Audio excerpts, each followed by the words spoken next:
It says it's live. Just a second. I'm going to check my computer to see if it actually looks like there's anything live in my channel. I don't think there's anything live. Nothing is live. So bullshit. Videos. Nothing is live. Oh, it's live. Unlisted. Mira que cojones. Unlisted. Here we are.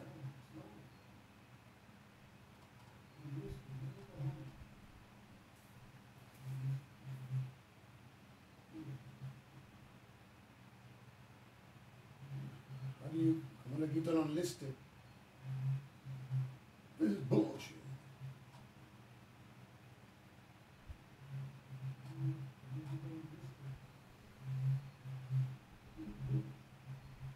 This is bullshit.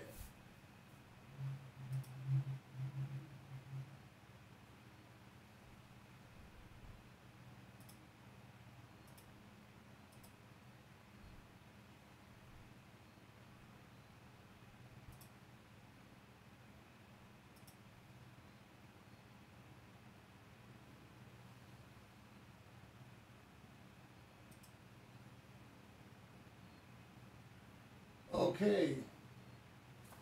Are we live, really? Are we live here? We're live? I don't know. Let's see. 1080p.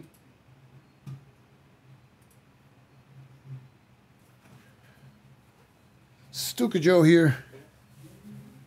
Supposedly we're live. This is another live stream test video. Stuka Joe here. Supposedly we're live. This is another. And this is a test video. We're going to use Courageous Tragedy, the Battle of Belchite, August, September 1937, by High Flying Dice. That's Paul Rohrbaugh's High Flying Dice, and he's the designer. And the graphics by Ilya Kudryashov. Now this is one of those games that you can make it look nice if you put a little effort to it. Originally, this is the type of game that comes with these counters on cardstock. You can purchase mounted counters for a little extra.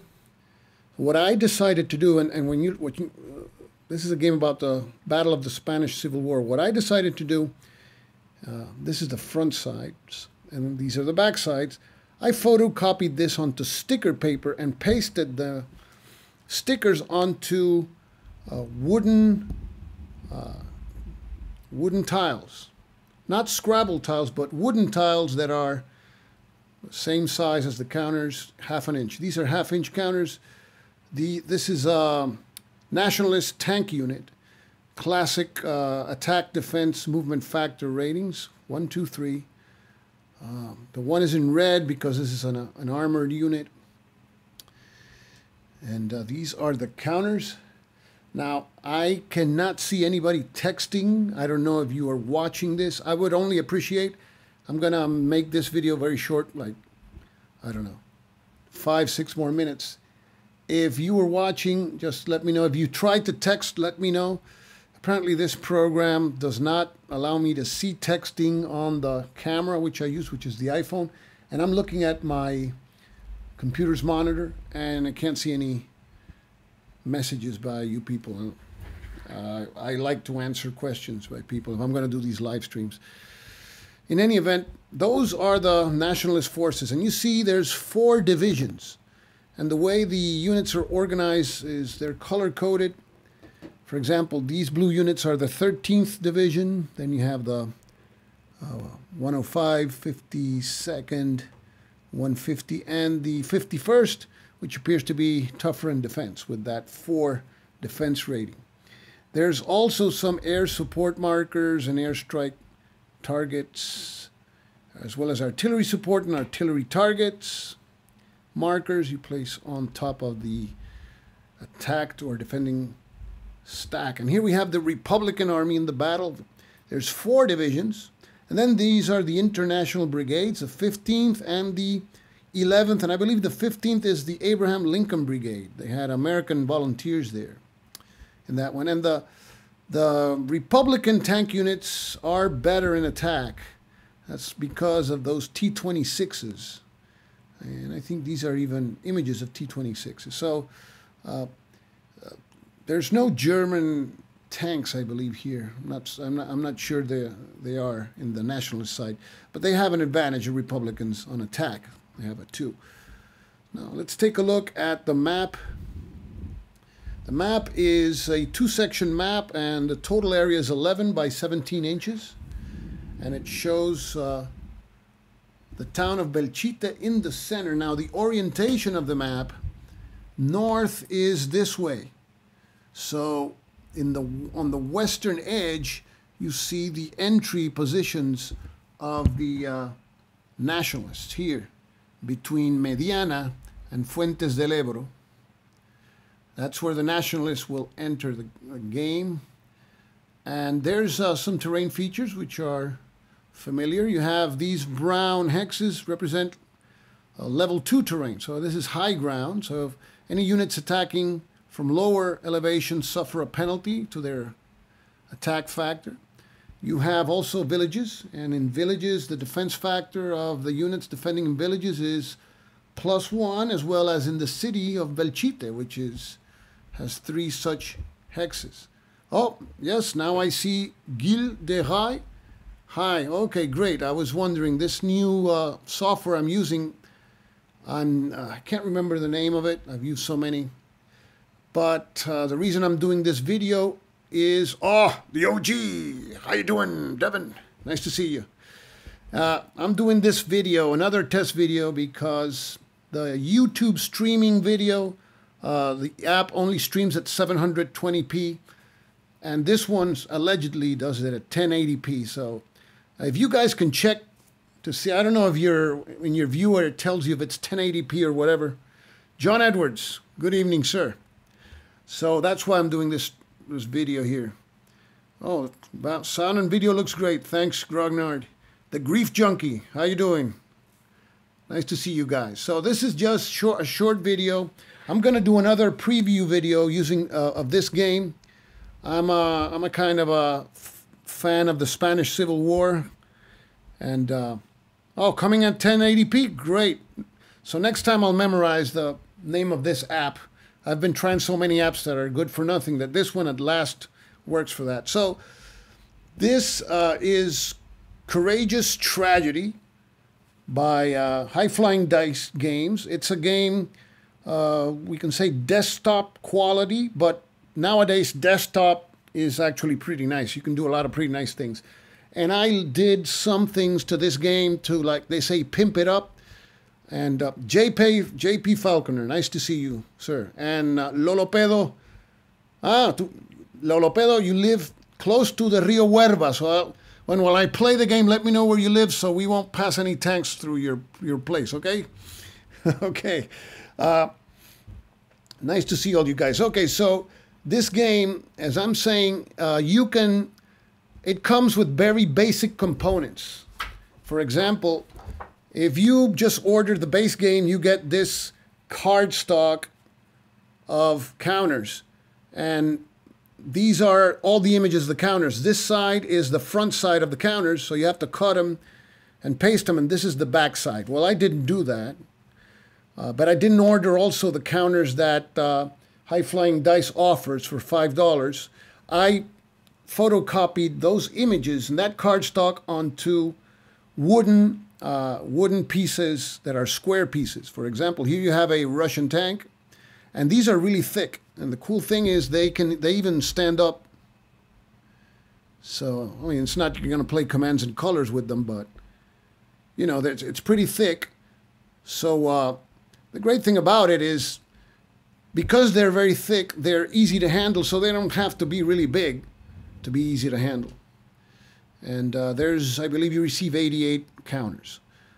So again, if you tuned in late, these are the nationalists, and these are the Republicans. And then each one of these three is a division. and they're color-coded. And you can see there that it's the classic attack, defense, movement factor.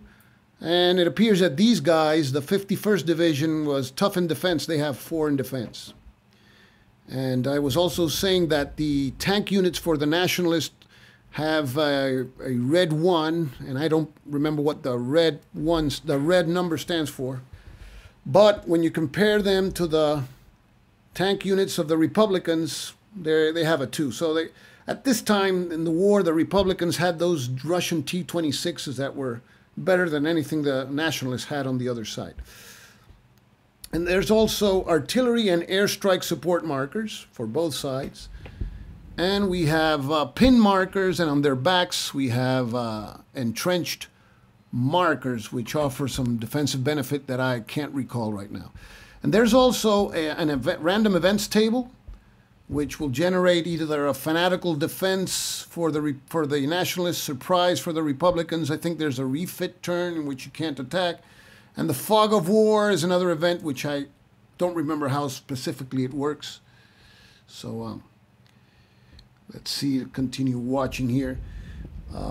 There's some tracks to keep track of victory points, game turn, and morale. So the morale, it looks like this is like like the Napoleonic 20 series, that morale affects the overall state of the army. And then these cards, if you purchase the game with nothing more, you need a deck of poker cards to play, or you can pay $5 to get this deck of cards, which actually comes in card stock, and you have to cut it out. So I cut the cards and I rounded the corners, I laminated them. Each card you flip to see during your turn to see how many activations you get. So there's uncertainty as to the number of activations. You can get as low as 1, so the ace is no good here, and as high as 10 activations. And then there's this card that may cause a random event or the end of a turn. So the uncertainty here, this is not a game where you move all your pieces and then the other guy moves all his pieces. Excuse me. You move how many pieces and conduct actions as activations that you have. So this is, folks, I'm going to end it right here. I'm glad that this thing streams at 1080p. I'm going to be testing more goodies during next week. May be able even to stream using multiple cameras with my iPad that is on its way. So that's going to be another streaming video. That would be cool because I could have a camera focusing on the map. If I have to talk to you guys, I can have a camera aimed at me. If we need a camera on the specific tracks, we'll have another camera there. If there's anything off the board that is important, we can have another camera there. This app I'm talking about, Roland Dunk, nice to see you. This app I'm talking to you about is called Switcher Studio, and what it does is it uses iPhones as remote cameras, and you can have up to 9 cameras connected. I'm going to start with 3, and if it works, I'll get 1 or 2 more, but that way I can record my regular videos with multiple cameras, which will make editing a lot easier. And I can do some live streaming with multiple cameras, maybe even interesting. Herschel Sarnoff, nice to see you, sir. So I'm ending this right now. I just wanted to test it. It's been a successful test, 1080p. So watch out for the next video. Will be a preview video of this game, Courageous Tragedy by High Flying Dice. So nice to see you all, guys. I don't know if I'll make another streaming live video tonight. Mark Russell, thank you, sir. Nice to know that. So this is Stuka Joe signing off for now. Thanks for watching, guys. I appreciate it.